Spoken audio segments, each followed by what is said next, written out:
Hello students. Now as we have discussed that how to declare a variable which hold any value, we need to write a program.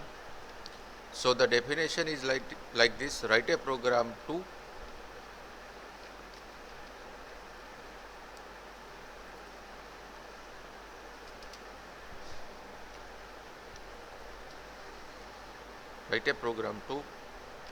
accept any value, or you can say values, from user and print onto the screen. This will be the definition. Write a program to accept any value from user and print onto the screen. Then after writing this structure of C, હવે હું આને શોર્ટમાં જ કહીશ structure of C, એટલે તમારે hash include stdio.h, void main, opening અને closing bracket ગણી જ લેવાનું. Clear? Then here I am just declaring the variable called integer a. આપણે પહેલા integer a નો યુઝ કરશું. Then after this clr function, one printf statement, here I am writing printf enter your value, then semicolon. On next line I am writing a new function, એટલે તમારા બધા સામે એક નવું function introduce થાય છે, that is a scanf function. So definition or the theory of scanf function is what? Scanf is a user defined function which is used to accept the user's inputted value. યુઝરની ઇનપુટેડ વેલ્યુને accept કરવા માટે C તમને જે function provide કરે છે એનું નામ છે સ્કેનએફ ફંક્શન.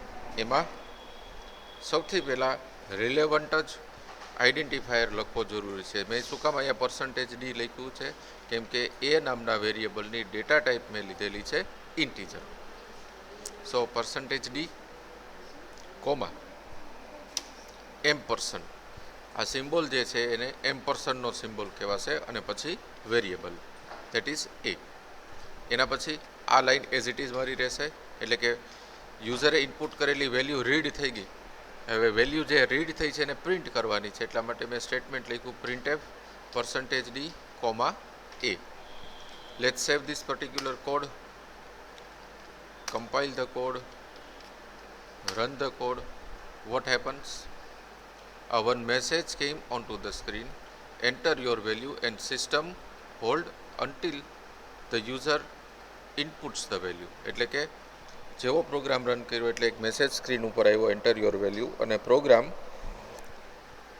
વેઇટિંગ સ્ટેજમાં છે જ્યાં સુધી યુઝર કોઈ વેલ્યુ ઇનપુટ કરતું નથી ત્યાં સુધી. હવે માનો કે હું સ્ક્રીન ઉપરથી વેલ્યુ ઇનપુટ કરું છું 30 અને પ્રેસ કરું છું એન્ટર, તો સ્ક્રીન ઉપર આઉટપુટ શું આવશે? 30. માનો કે આપણે આ પ્રોગ્રામને ફરી પાછો રન કરીએ અને હું ઇનપુટ કરું છું 2, તો હવે વેલ્યુ 30માંથી ચેન્જ થઈને કેટલી થઈ જશે? 2. ફરી પાછો આપણે રન કરીએ. સે ફોર એક્ઝામ્પલ વેલ્યુ આપું છું હું 9, તો 2માંથી ચેન્જ થઈને વેલ્યુ શું થઈ જશે? 9. That means my a variable a becomes dynamic, which is capable to accept any type of value from the user, and according to that acceptance it prints the same value onto the screen. હવે આમાં આપણે એક try કરીએ. સે for example કે આપણે 7 નાખીએ તો 7 આવે છે, એ તો આપણે જોઈ લીધું, પણ અહીંયા આપણે ઇનપુટ કરીએ 3.56, એટલે કે ફ્લોટિંગ વેલ્યુ જે છે ઇનપુટ કરીએ. મને ખ્યાલ છે કે આપણે વેરિયેબલ કયો ડિક્લેર કરેલો છે? ઇન્ટીજર. વેલ્યુ હું કઈ એન્ટર કરવાની ટ્રાય કરું છું? ફ્લોટ. તો શું થશે? આઉટપુટ તો આવશે, પણ જે ફ્રેક્શનલ નંબર છે, that is the number after point, will be ignored by the system, and rest of the number will be displayed on to the screen, and it is called as logical error. આપણા સબ્જેક્ટની અંદર બે ટાઈપની errors જે છે એ તમને face થશે. One is syntactical error and another is logical error.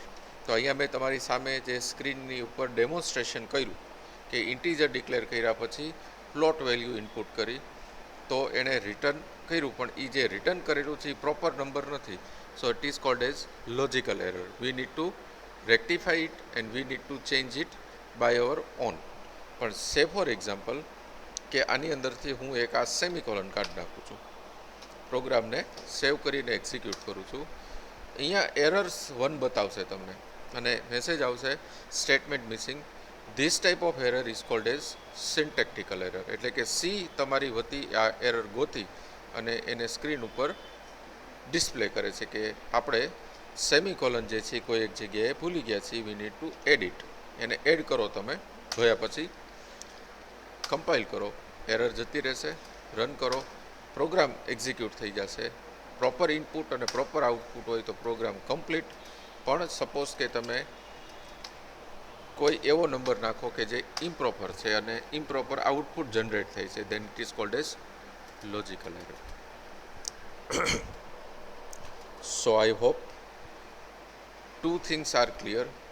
What is scanf function and the two different types of errors, that is called as logical error or you can say the syntactical error.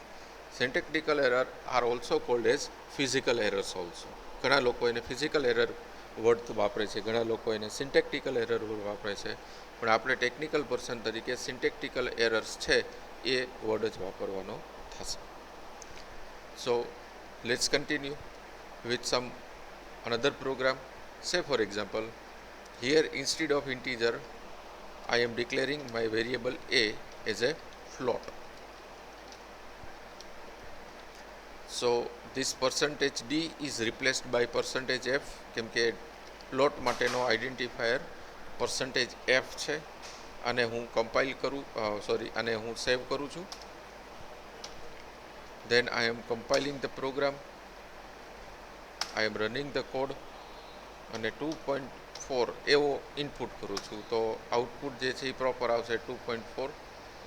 જેમ મેં integer માટે mistake કરી હતી એવી જ કોઈક mistake હું આની અંદર કરું કે say for example I am entering only 2, then what it returns 2.000, even though it is a one type of syntactical error. હવે આ બે પ્રોગ્રામ્સ તો તમારે લખવાના જ છે, જેની હું પ્રોપરલી તમને નોટપેડની અંદર વિઝિબિલિટી આપણને સારી મળે છે એટલે એની અંદર હું ફરી પાછું એ સિન્ટેક્સ લખીશ, ડેફિનેશન્સ લખીશ. સૌથી પહેલો પ્રોગ્રામ તમારે જે પરફોર્મ કરવાનો છે એ છે write a program to read and print user define number onto the screen. Clear? આ તમારો નેક્સ્ટ પ્રોગ્રામ થશે. નંબર તમારે જે આવતો હોય કન્ટિન્યુઅસ નંબર જ આપવાના છે. હું ભલે 1 યુઝ કરું છું પણ તમારે કન્ટિન્યુઅસ નંબર આપવાના છે પહેલા પ્રોગ્રામથી લઈને છેલ્લા પ્રોગ્રામ સુધી. Second is write a program which accept user define float number and print same onto the screen. Third, write a program which accept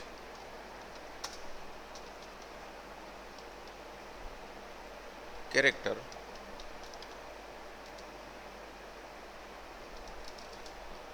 user define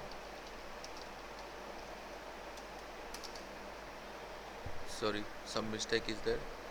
Write a program which accept user define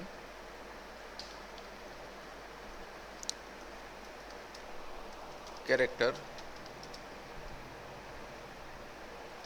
and print same onto the screen. આ ત્રણ programs જે number આવતા હોય એ તમારે જાતે બનાવવાના રહેશે. અને એ સેમ વસ્તુ તમારે જર્નલમાં મેન્શન કરવાની રહેશે. I hope it is clear for all the students. Now let's continue with the discussion of another topic. The new topic which get introduced in front of all of us is operators. In C, આપણે characteristics of C discuss કરેલી છે. In that characteristic, one of the characteristic is C has rich set of operators. તો એ વસ્તુ અહીંયા justify થઈ છે. There are variety of operators are available in C, like આટલા ટાઈપના ઓપરેટર્સ જે છે એ સીમાં અવેલેબલ છે.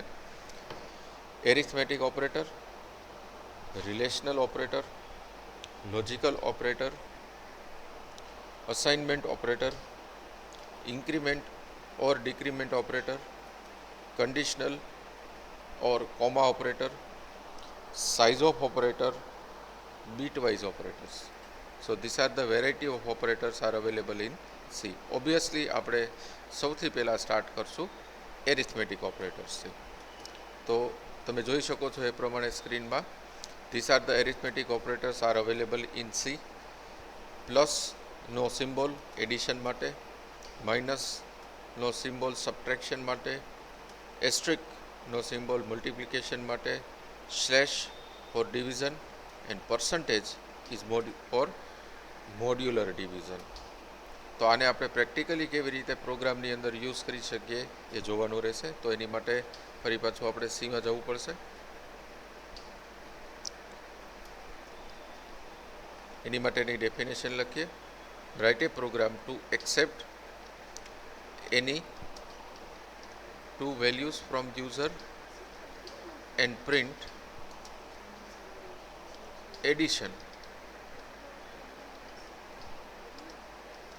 onto the screen.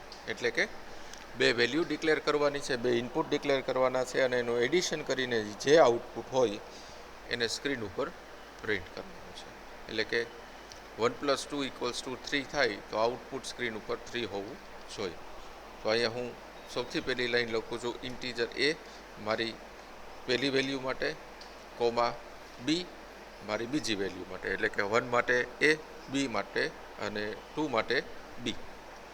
Than here I am modifying this message, enter your first value જે રીડ થઈ અને સ્ટોર થશે એમાં. ઉપર આપણે ઇન્ટીજર લીધું છે એટલે અહીંયા પર્સન્ટેજ ડીનો યુઝ કરવો પડશે. જેમ મેં પહેલી વેલ્યુ રીડ કરી એવી રીતે મારે સેકન્ડ વેલ્યુ રીડ કરવાની થશે. એટલે મેસેજ આવશે enter your second value, then scanf percentage D comma ampersand B. એટલે કે એમાં મારી ફર્સ્ટ વેલ્યુ સ્ટોર થશે જે ઇન્ટીજર હશે, બીમાં મારી સેકન્ડ વેલ્યુ સ્ટોર થશે કે જે બી હશે. હવે એવી જ રીતે એ પ્લસ બી સીમાં સ્ટોર થશે એટલે ત્રીજો વેરિયેબલ મારે ડિક્લેર કરવો પડશે, દેટ ઇઝ સી. અને અહીંયા બી પછી લખવાનું થશે C = a + B and then percentage D output variable that is C. હવે આ એક આખો ફ્લોચાર્ટ આપણે એડિશન ઓફ 2 નંબર્સનું જોયેલો છે. તો એમાં સૌથી પહેલાં સ્ટાર્ટિંગ થાય છે. તો આ જે બે લાઈન છે એ સ્ટાર્ટિંગ છે. Then we are inputting first and second number. તો આપણું આ એની માટેનું લોજિક છે. Then there is a processing phase C = a + b. તો એના માટેની લાઈન છે. અને એના પછી પ્રિન્ટ સી, તો આ એના માટેની લાઈન છે. અને આ ગેટ ch સ્ટોપ માટેની છે. તો અલ્ગોરિધમ આખો લોજિકલ વેમાં આ રીતે ઇમ્પ્લિમેન્ટ આપણે કરી શકીએ. ચેક કરીએ કે આપણા પ્રોગ્રામમાં કોઈ એરર છે કે નહીં. So for that here I am compiling the code. There are no errors. I am running the code. Screen ઉપર મેસેજ આવશે enter your first value. Suppose હું નાખું છું 3, તો એ 3 કેમાં સ્ટોર થયો હશે? એમાં. Then it ask for the second value. Suppose હું ઇનપુટ કરું છું 2, તો એ કેમાં સ્ટોર થયો હશે? બીમાં. જેવું એન્ટર આપીશ એટલે સી = a + b થઈ ગયું હશે. એટલે કે 3 + 2 થયું હશે. એનું આઉટપુટ 5 આવે એ સીમાં સ્ટોર થયું હશે. અને that C will be printed as 5 on to the screen. So this is the logic of entire program. થોડો પ્રોગ્રામને આપણે બ્યુટિફાઈ કરીએ. So for that here I am writing addition of two numbers percentage D પહેલાં આવી એક text મેં add કરી, પછી આપણે એને રન કરીએ. હવે હું વેલ્યુ ચેન્જ કરું છું, 6 અને 1 રાખું છું, તો પ્રોપરલી તમને આઉટપુટ દેખાશે. એડિશન ઓફ ટુ નંબર્સ 7, એટલે કે 6 + 1 કેટલા થશે? 7. So I hope all of you have clear cut idea about the first arithmetic operator symbol which is called as plus. Plus માટે બધાને પ્રોપરલી જે છે એ આઈડિયા આવી ગયો હશે. હવે બીજી એક ડેફિનેશન આપણે આને મોડિફાઈ કરીને જ કરી શકીએ. સેમ ડેફિનેશન રહેશે, પણ અહીંયા એડિશનની જગ્યાએ સબટ્રેક્શન જે છે એ યુઝ કરવું છે. તો આખા પ્રોગ્રામમાં પહેલો ચેન્જ કમેન્ટમાં કર્યો, બીજો ચેન્જ પ્રોસેસમાં કર્યો, અને ત્રીજો ચેન્જ મેં જે છે એ મેસેજમાં કર્યો.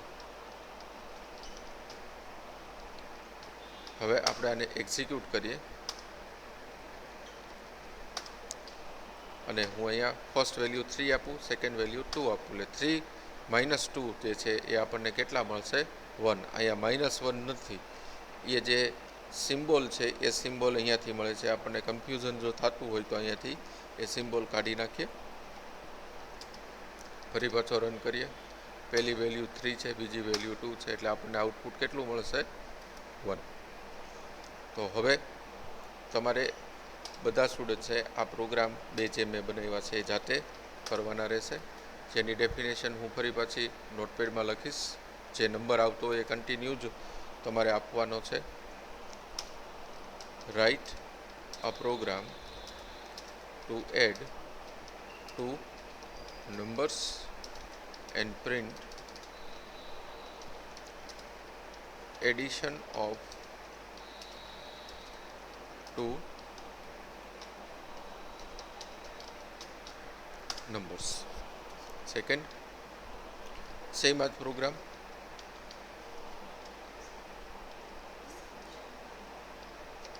પણ એડિશનની જગ્યાએ આપણે સેકન્ડ કરવાનો થશે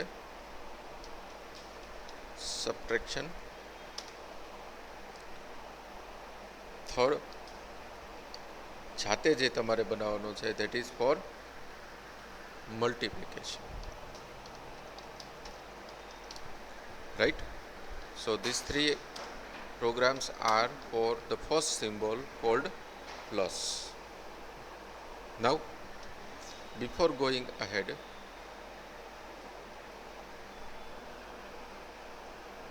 હવે આની પછીના ટોપિકની અંદર જે આપણે બધાએ જોવાનું છે એ રીતનું જોવાનું છે કે બાકીના જે સિમ્બોલ્સ છે, જેવા કે ડિવાઈડ અને મોડ્યુલો, એનું ડેમો મારે તમને આપવું પડશે. તમે જાતે પ્રોગ્રામ કરવામાં ડિફિકલ્ટી રહેશે, પણ જો કોઈ સ્ટુડન્ટ થોડું એડવાન્સ સ્ટડી કરી, થોડું આગળનું સ્ટડી કરી, થોડું નેટ સર્ચ કરીને જો ગોતી શકે તો વેલ એન્ડ ગુડ રહેશે. Now before ending my session, one announcement that I would like to do for all the students, જે શાંતિથી વ્યવસ્થિત સાંભળે અને કોલેજે જો જરૂર લાગે તો જ ફોન કરે. એ એનાઉન્સમેન્ટ એ છે કે ગુરુવારે,